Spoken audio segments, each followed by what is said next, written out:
अस्सलाम वालेकुम। उम्मीद है आप सब लोग खैरियत से होंगे। मैं कासिम और आप देख रहे हैं इस्लामोफोब रेक्टिफायर। दरअसल आज हम आपके लिए एक न्यूज़ लेकर आए हैं जो आ रही है दिल्ली जंतर मंतर पर।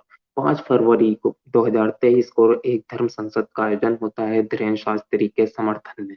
आप सब लोग धीरेन्द्र शास्त्री को जानते ही होंगे। तो वहां पर इन्होंने ईसाई और मुस्लिम के बारे में इनके कुछ बाबाओं ने कुछ बोला, उसी पर आज हम बात करेंगे। जहां पर हमारे देश के प्रधानमंत्री नरेंद्र मोदी बोलते हैं कि मुसलमानों के खिलाफ कोई गलत बयानबाजी नहीं करेगा, फिर उन्हीं नरेंद्र मोदी के घर से कुछ दूरी पर जंतर मंतर पर देश की राजधानी के बीचों बीच मुसलमानों और ईसाइयों के नरसंहार की बातें होती है और हिंदू को खुले आम हथियार रखने के लिए बोला जाता है। आप वीडियो देखिए। ईसाइयों ने कहा काटो मारो। अरे भाई तुम कब काटोगे मारोगे? जब तुम सब मर जाओगे कब मारोगे? अरे ईसाई मुसलमानों को कब मारोगे? अरे तुम्हारे पास क्या है जो मारोगे? इतनी सी चाकू है जो सब्जी काटते हो, वो चाकू से कुछ नहीं होने वाला। हथियार रखो, तलवार रखो, बंदूकें रखो। क्यों क्यों? हमारे सभी देवताओं पे हथियार है, शस्त्र। एक में शस्त्र होना चाहिए हाथ में, दूसरे में शास्त्र होना चाहिए। शास्त्र और शस्त्र का संतुलन बना के चलो, मार काट करनी पड़े। तो आप लोगों ने ये वीडियो देखी। अब मैं कुछ क्वेश्चन करना चाहता हूँ अपनी इंडियन गवर्नमेंट से, जो कि मेरा एक इंडियन होने के नाते हक भी है। क्या नरेंद्र मोदी जी की सरकार में अब हथियार रखने के लिए हमें कोई नहीं लेना पड़ेगा?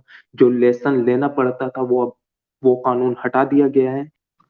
अगर दिल्ली के बीचों बीच जंतर मंतर से कड़ी सिक्योरिटी के बीच से इस तरह के धार्मिक मन से हिंदुओं को मार काट के लिए उकसाया जाता है, तो क्या ये मान लिया जाए कि सरकार सिर्फ बस हाथी के दांतों की तरह रह गई है, तो सिर्फ दिखाने के लिए होगी? तो क्या ये मान लिया जाए कि देश में राजा की गद्दी पर कोई होना चाहिए था, इसलिए पीएम गद्दी पर बैठे हैं?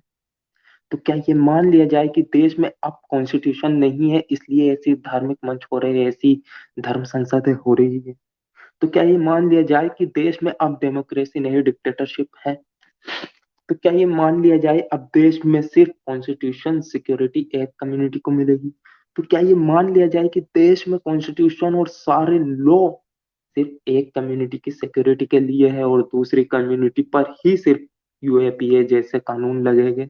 एक कम जो हमारी सनातन कम्युनिटी है वो इस कानून से बाहर है, हम ये मान लें? तो क्या ये मान लिया जाए कि पीएम के घर के बाद खुलेआम दिल्ली को गुजरात बनाने की बातें हो रही है और पीएम सो रहे हैं? तो क्या ये भी मान लिया जाए कि हमारे देश में सारी खुफिया एजेंसी सो रही है, उनको ऐसी इंटरनेशनल गतिविधियों के बारे में पता ही नहीं चल रहा, क्या वो सो रही है? तो क्या ये मान लिया जाए सरकारी सरपरस्ती में एसीजे देश का दुर्भाग्य बन गई है? और अगर ऐसा नहीं है तो हमारी सरकारें इस पर चुप क्यों है? मैं ये जानना चाहता हूँ, आप चुप क्यों है? मोदी जी आप चुप क्यों है? आप तो सबका साथ और सबका विकास की बातें करते थे ना, तो आज आप चुप क्यों हैं? आज आपके राज में एक कम्युनिटी को टारगेट किया जा रहा है, बार बार ऐसी धर्म संसदें लगती है जो हमें टारगेट करती है और बोलते हैं कि हम काटेंगे, आप क्यों नहीं काट रहे हो? इनको काट डालो, हिंदू राष्ट्र बना दो। ये अगर हिंदू राष्ट्र की इतनी बातें होती है, अगर यहीं पर कोई मुस्लिम बोल दे तो आप उसको जेलों में डाल देते हो, आप इन लोगों को कब जेलों में डालेंगे?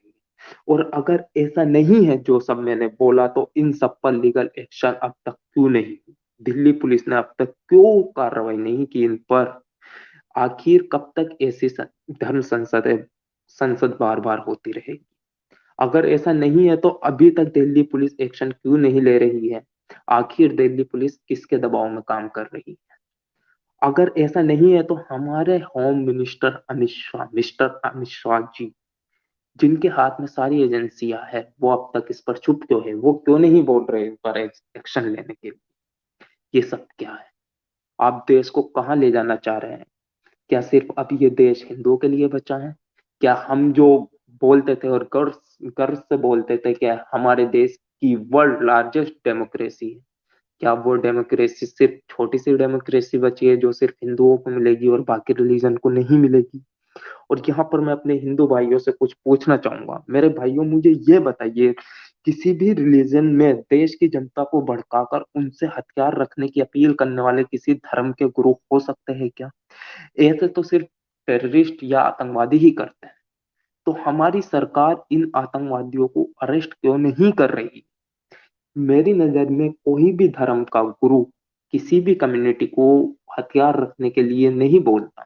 कोई सा भी धर्म ऐसा नहीं सिखाता है कि आप हथियार रखिए या दूसरों को मारिए। तो जो ये बोल रहे हैं, ये किसी धर्म के गुरु कैसे हो सकते हैं? अब आप सोच रहे होंगे कि इतना सब दिल्ली के बीचों बीच हो गया है, तो दिल्ली पुलिस ने कुछ एक्शन लिया? तो हम इसमें बोलेंगे हाँ जी, दिल्ली पुलिस ने एक्शन लिया है। बताते हैं हम आपको क्या एक्शन लिया है।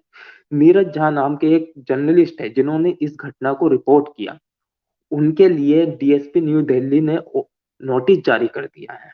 उन पर यह आरोप लगाया है कि आपने सोशल मीडिया का यूज भड़काऊ चीजें शेयर करने के लिए किया है। उन पर सीआरपीसी की धारा 149 के तहत नोटिस जारी किया गया है। ये है दिल्ली पुलिस के कर्मकांड, जिन्होंने भड़काऊ भाषण दिए, जिन्होंने ऐसा धर्म संसद आयोजन किया जहां एक कम्युनिटी को टारगेट किया गया, उनके ऊपर कोई कार्रवाई नहीं हुई। और जिस बंदे ने इस खबर को रिपोर्ट किया, उसके खिलाफ कार्रवाई हो गई और उसके खिलाफ नोटिस इशू हो गया। आज के लिए सिर्फ इतना ही। अब लेते हैं हम आपसे इजाजत। अल्लाह हाफिज।